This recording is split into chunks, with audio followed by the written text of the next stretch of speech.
বাবরি নিয়ে বলতে গর্দান কেটে দেবে, খালি চিন্তা করে আমার একটা নেতা করছে, কত মুসলমান আছে, কত মুসলমান তার সাথে নেই। এরা যদি বলে 1 কোটি দিয়ে দেবো মাসালিয়া, তাহলে সব মুসলমান যখন এক জায়গায় দাঁড়িয়ে যাবে তাহলে কি করবে? কথা বলেন, এরা জবাই করে ফেলবে। শোনো, একটা কথা মাথায় রেখে দেবে, তুমি বাবরি নিয়েছো, তুমি বাবরি নিয়েছো, দিন আসবে না আসবে না? কথা বলেন নাকি? যেন দিন আসবে না আসবে না? সূর্য উঠবে না উঠবে না?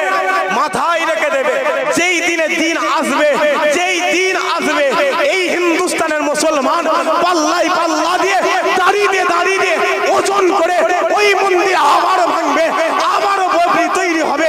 হিন্দুস্তানের 40 কোটি মুসলমান ওই বাবরিতে আযান দিয়ে নামাজ আদায় করে নেবে। আরো জোরে হয় না? কাকে চাপা হচ্ছে বলে? আপনাদের এখানে চাপা হচ্ছে। বাবরি নিয়ে ইস্যু হচ্ছে, ওয়াকাব নিয়ে ইস্যু হচ্ছে, ইসরায়েল নিয়ে ইস্যু হচ্ছে। কথা বুঝতে পারছেন না? ভোট 26-এ তো নাকি? 26-এ ভোট। দেখ ভোটের পরে ওই মসজিদের সামনে পুলিশ এসে দাঁড়িয়ে থাকে। চা আজান আপনারা বলেন, কোনোদিন কল্পনায় ছিল যে ওয়াকাবটা নিয়ে নেবে? কথা বলেন নাকি? জন্য কোনোদিন ছিল? বল যে এত বড় হয়ে গেল, মসজিদ নিয়ে নিলিরা, বাপ মা শুয়ে রয়েছে, কবরস্থানটা নিয়ে নিলি। বলতে পারতি মুসলমান ইচ্ছাই দিয়ে দেবে। আরে বাপ শোনো, মুসলমানকে টাকা লোভী মনে করবে না, মুসলমানকে পয়সার লোভ দেখাবে না, কারণ এই মুসলমান নারী লোভী হতে পারে না, টাকা লোভী হতে পারে না। ইতিহাস করে দেখতে যাও, এই মুসলমান বাসর ঘরে স্ত্রীকে শুইয়ে রেখে এসে মদিনাওয়ালার কদমে জানটা কুরবান করে দিয়েছে। আরো জোরে হয় না? এই তো নাকি? কথা বলে নাকি? জন্য ইতিহাস পড়ো, কি ভাবছো?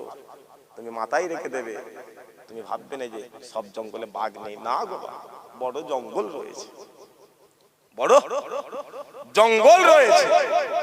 তুমি কি ভাবছো বাঘ নেই? বাঘ নাও থাকতে পারে, কিন্তু মাথায় রেখে দেবে সব জঙ্গলে হাত মারতে যাবে না, ওই জঙ্গলে আল্লাহ বাঘকে ঘুম পাড়িয়ে রেখেছে। জোরে হয় না? তুমি যদি টিপে দেখতে যাও, মাথায় রেখে দেবে, মাথায় রেখে দেবে মুসলমান যেমন জান দিতে জানে, জানটা নিতেও জানে। কথা বলেন ঠিক না বেঠে? কথা বলেন ঠিক না বেঠি? তুমি বাবরি নিয়ে বলতে গর্দান কেটে দেবে, খালি চিন্তা করে আমার একটা নেতা করছে, কত মুসলমান আছে, কত মুসলমান তার সাথে নেই। এরা যদি বলে 1 কোটি দিয়ে দেবো মাসালিয়া, তাহলে সব মুসলমান যখন এক জায়গায় দাঁড়িয়ে যাবে তাহলে কি করবে?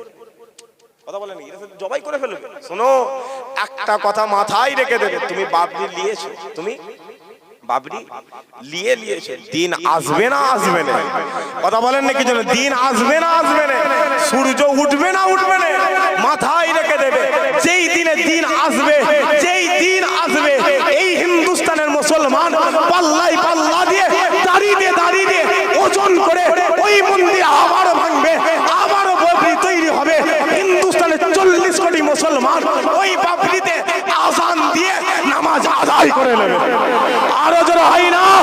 কারা কারা রাজি রয়েছেন হাত তুলে দেখা। তাকবীর দেন, নারে তাকবীর, চিৎকার দিয়ে তাকবীর দেন, নারে তাকবীর, নারে তাকবীর। রাজি আছেন তো নাকি? বলেন ইনশাআল্লাহ, বলেন ইনশাআল্লাহ।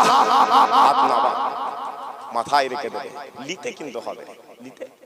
আরে বাবা, এই তো বললাম বদরের জমিন, আজান শুনলেন তো? বদরের জমিন 313 জন সাহাবা, 1000 কাফের, 1000 কাফের 313 জনের সামনে কম হয়ে গেছে।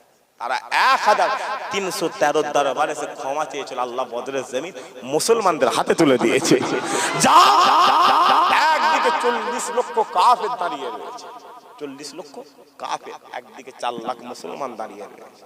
আল্লাহ 40 লক্ষের উপরে 4 লাখ টাকা আল্লাহ ভারী করে দিয়েছে। যারা হয় না সুবহানাল্লাহ?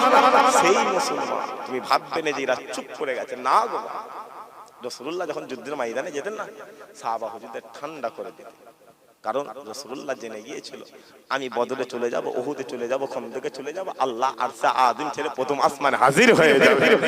আরো যারা হয় না? তুমি ময়দানে নেমে যাবে, তুমি ময়দানে নেমে যাবে, আল্লাহ রাসূলুল্লাহ উম্মতের দায়িত্ব নিয়েছে, আল্লাহ প্রথম আসমান থেকে গায়েবী মদদে আল্লাহ তোমাকে সাহায্য করে দেবে। একবার জোরে বলে আরো জোরে হয় না?